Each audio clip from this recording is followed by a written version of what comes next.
नमस्कार, तुमचे सर्वांचे माझ्या यूट्यूब चॅनलमध्ये मनापासून स्वागत आहे. आज आपण अत्यंत सोपी अशी रेसिपी पाहणार आहोत. दही भाताची रेसिपी पाहणार आहोत. याला तुम्ही कर्ड राईससुद्धा म्हणू शकता. उन्हाळा चालू झालेला आहे, तर असे पदार्थ बनवून खाणे शरीरासाठी थंडावा देणारे पदार्थ खाणे खूप महत्त्वाचे आहे आणि हा पदार्थ खूपच आवडतो सगळ्यांना. बनवण्यासाठी जरी सोपा पदार्थ असला तर प्रत्येकाची पद्धत खूप वेगळी असते. तर आज आपण या व्हिडिओमध्ये माझ्या पद्धतीने कर्ड राईसची रेसिपी पाहणार आहोत. इथे मी त्याच्यासाठी जो आपला रेग्युलर भात असतो तो भात घेतलेला आहे. त्याच्यामध्ये मी थोडंसं आधीपासूनच मीठ घातलेलं होतं, पण वरून पण थोडं आपल्याला मीठ घालायचं आहे. त्याच्याने त्याची टेस्ट खूप वेगळी लागते, त्याच्यामुळे थोडंसं मीठ वरून सुद्धा आपल्याला घालायचं आहे. आता याच्यासाठी आपल्याला फोडणी बनवून घ्यायची आहे. त्याच्यासाठी एका पॅनमध्ये थोडंसं तेल घालायचं आहे. तेल थोडंसं गरम झाल्यानंतर याच्यामध्ये आपल्याला हिंग पावडर घालायची आहे. थोडे मोहरी घालायचे आहेत. लसणाच्या पाकळ्या मी असंच अखंड घातलेल्या आहे. थोडा कढीपत्ता घातलेला आहे आणि याच्यामध्ये आवर्जून मी 1 चमचा उडीद घातलेला आहे. याच्याने टेस्ट खूप छान लागते.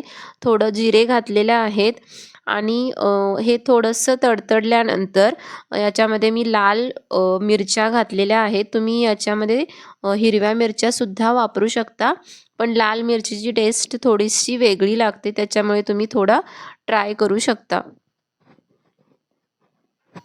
आता आपली फोडणी तयार झालेली आहे. आता इथे आपलं जे थोडंसं आपण मीठ घातलेलं होतं ते भात आता इथे आपल्याला थोडंसं स्मॅश करून घ्यायचं आहे. म्हणजे याच्यामध्ये आपण ज्यावेळी दही मिक्स करतो त्यावेळी व्यवस्थित दही मिक्स होतं आणि आपला दही भातसुद्धा असा चांगला मऊ राहतो. तर आता ह्याच्यामध्ये मी दही घालणार आहे. जेवढं तुम्हाला आवडतं तशा पद्धतीने तुम्ही घालू शकता. पण प्रवासामध्ये नेताना तुम्ही थोडंसं दह्याचं प्रमाण दही भातमध्ये कमी करायचं आहे आणि याच्यामध्ये थोडंसं दूध घालायचं आहे. म्हणजे एक 2-3 चमचाच आपल्याला दही घालायचं आहे आणि जास्त प्रमाणात आपल्याला याच्यामध्ये दूध घालायचं, म्हणजे आपलं दही भात आंबट होणार नाही. आता इथे मी थोडंसं दही घालून मिक्स झाल्यानंतर थोडंसं दूध घातलेलं आहे. आता दूध घातल्यानंतर सुद्धा आपल्याला हे दही भात किंवा कर्ड राईस आपल्याला व्यवस्थित मिक्स करून घ्यायचं आहे. आता याच्यामध्ये आपण जी फोडणी बनवलेली होती ती फोडणी आता याच्यामध्ये आपण घालून घ्यायचं आहे आणि थोडीशी वरून कोथिंबीर घालायची आहे. बारीक चिरलेली कोथिंबीर घालायची आहे आणि अशा पद्धतीने तुम्ही उन्हाळ्यामध्ये किंवा कधीही अशा पद्धतीने दही भात करून बघा. तुमचं दही भात किंवा कर्ड राईस खूप छान होईल आणि प्रत्येकाची पद्धत बनवण्याची खूप वेगळी असते.